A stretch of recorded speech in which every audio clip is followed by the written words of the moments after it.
قیامت کے دن کے بارے میں آپ کو بتاؤں، نبی پاک صلی اللہ تعالیٰ علیہ وسلم کی امت کی طرف جہنم کی آگ شعلے لپکاتے ہوئے بڑھتی آ رہی ہوگی بہت تیزی سے.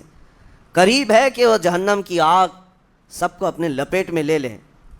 وہاں کھڑے ہوئے بہت سارے لوگ اپنے اپنے اعمال کا صدقہ پیش کرنے لگے.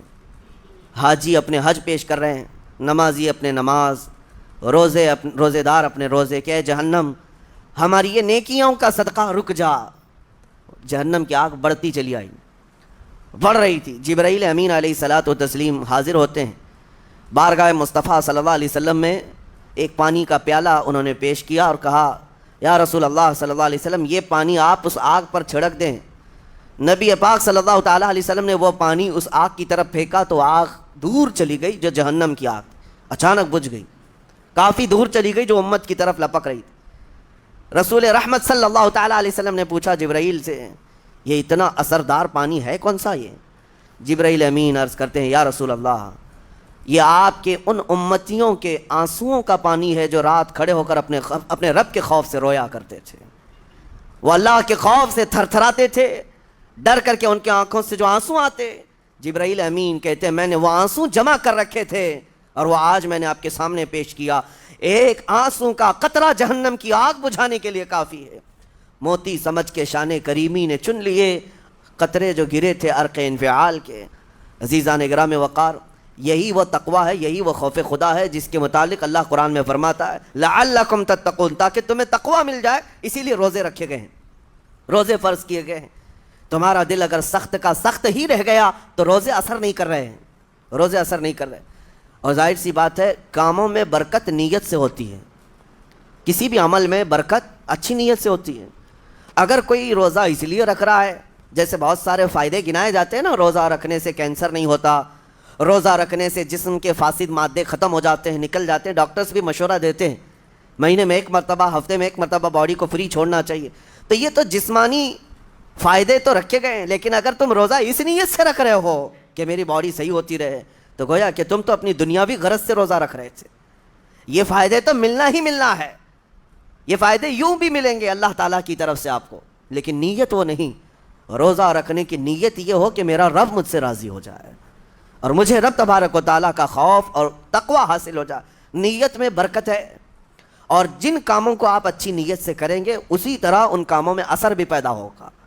روزہ رکھنے سے پہلے آج نیت یہی کریں کہ مولا تعالیٰ یہ روزہ میرے تمام برے اعمال کے لیے کفارہ ہو جائے، یہ ڈھال بن جائے. جانتے ہیں آپ اپنے نفس امارہ کو روکنے کا سب سے بہترین آلہ بھوک ہے. بھوک، جتنا آدمی بھوک کے ذریعے سے اپنے نفس کو مار سکتا ہے دوسری کوئی چیز نہیں.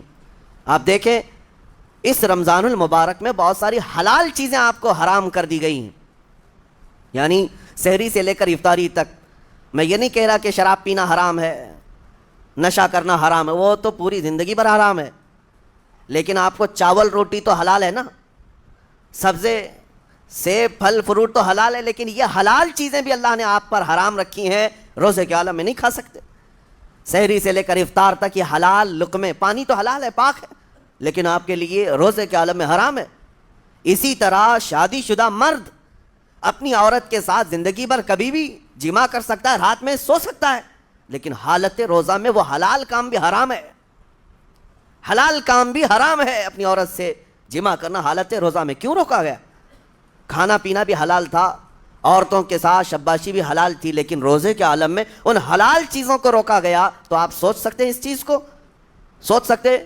وجہ یہ ہے کہ حلال چیزوں سے آپ کو روک کر بڑے حرام چیزوں سے بچانا مقصود ہے. آج اگر اپنے آپ میں اتنا کنٹرول کر لے جاؤ کہ چند حلال چیزوں سے دن بھر بچ سکتے ہو، انشاءاللہ رمضان کے بعد بڑی حرام چیزوں سے بھی اللہ آپ کو محفوظ رکھے گا. میرے عزیزو، برا ہے ان لوگوں کا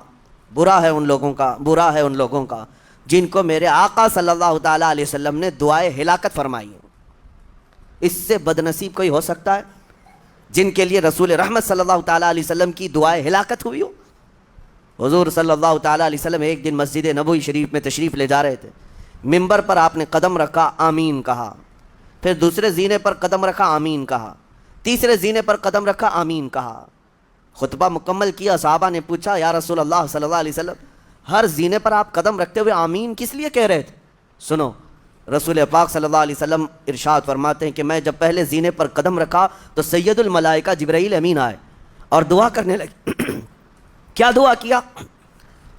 یوں کہا، یا رسول اللہ صلی اللہ علیہ وسلم، وہ شخص ہلاک و برباد ہو جائے جو آپ کا نام سنے اور پھر اس کے بعد درود نہ بھیجے۔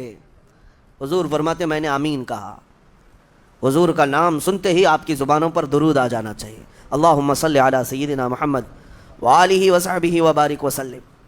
میرے آقا فرماتے ہیں دوسرے زینے پر قدم رکھا تو جبرائیل امین نے یوں کہا، یا رسول اللہ صلی اللہ علیہ وسلم، وہ شخص ہلاک و برباد ہو جائے جو زندگی میں اپنے ماں اور باپ میں سے کسی ایک کے بڑھاپے کو پایا اور ان کی خدمت کر کے جنت نہیں حاصل کر سکا بلکہ ان کو ایسے ہی چھوڑے رکھا، ایسا شخص برباد ہو جائے۔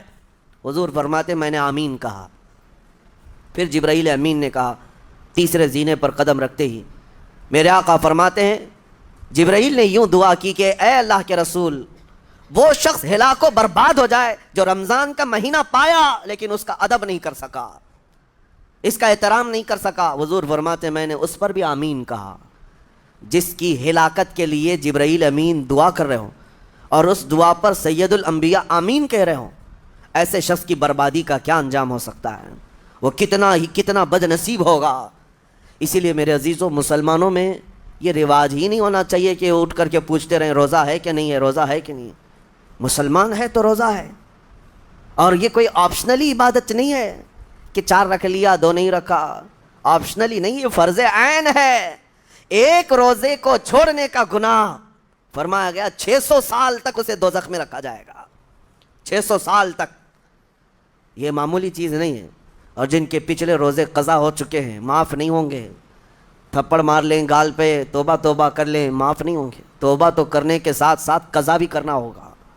جب موقع ملے سال بھر میں اپنے چھوٹے ہوئے روزوں کو واپس کرنا ہے۔ اس کی اہمیت میں آپ کو بتا دوں، ایک روزہ اگر جان بوجھ کر کے کسی نے توڑا یا چھوڑا تو جانتے ہیں اس کا کفارہ کیا ہے؟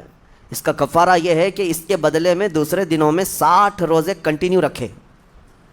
رمضان کا ایک روزہ پورا کرنے کے لیے 60 روزے رکھنے پڑ جائیں گے۔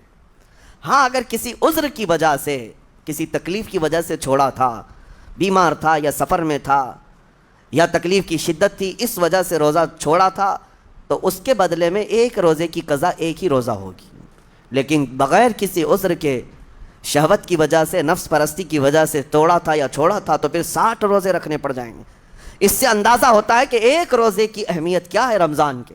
اسی لیے میرے عزیزو، یہ روزے آسان ہیں، روزے آسان ہیں، اس کو رکھ لو، اس کی جزا بہت بڑی ہے، اس کی جزا بہت بڑی۔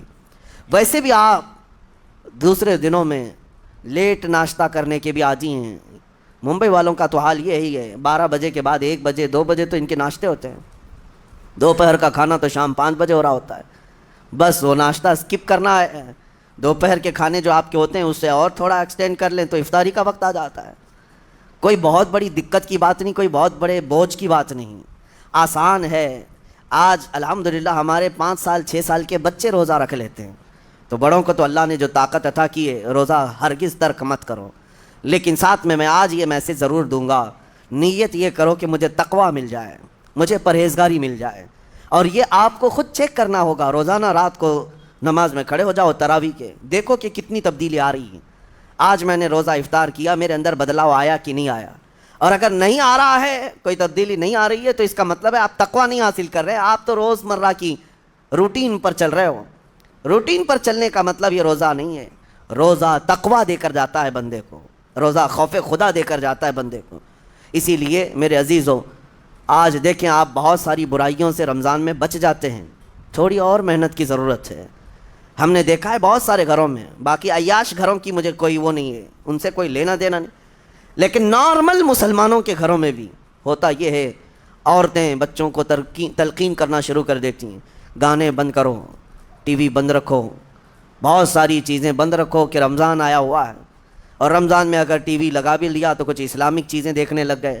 ماحول تم نے خود ہی بدلا ہے اپنے گھر میں، کچھ چیزوں کو آپ نے بدلا ہے اور کچھ چیزوں کا ادب آپ نے کرنا شروع کیا ہے۔ اسی کو اور تھوڑی سی محنت کے ساتھ بڑھا لیا جائے، قسم رب ذوالجلال کی ہر برائی رمضان میں ہی آپ سے ختم ہو جائے گی۔ جس کی کوئی چیز چھوڑنے پر نہیں چھوٹتی ہے وہ رمضان میں کر کے دیکھ لے، اللہ کی بارگاہ میں یاد کرے کہ مولا دن بھر میں تیری رضا کے لیے بچ رہا ہوں، مجھے میری باقی زندگی میں ان گناہوں سے بچا لے۔ وہ رحمان ہے، جب وہ تمہیں اس کے بدلے میں جنت دیتا ہے تو یہاں برائیاں کیوں نہیں چھڑواتا؟ یقیناً وہ برائیوں کو تم سے دور کرے گا۔ قرآن کا فرمان عالی شان لعلکم تتقون، اسی پر میں نے آپ کے سامنے بات رکھی ہے۔ روزے اس لیے فرض کیے گئے ہیں تاکہ تمہیں تقوی مل جائے، پرہیزگاری مل جائے۔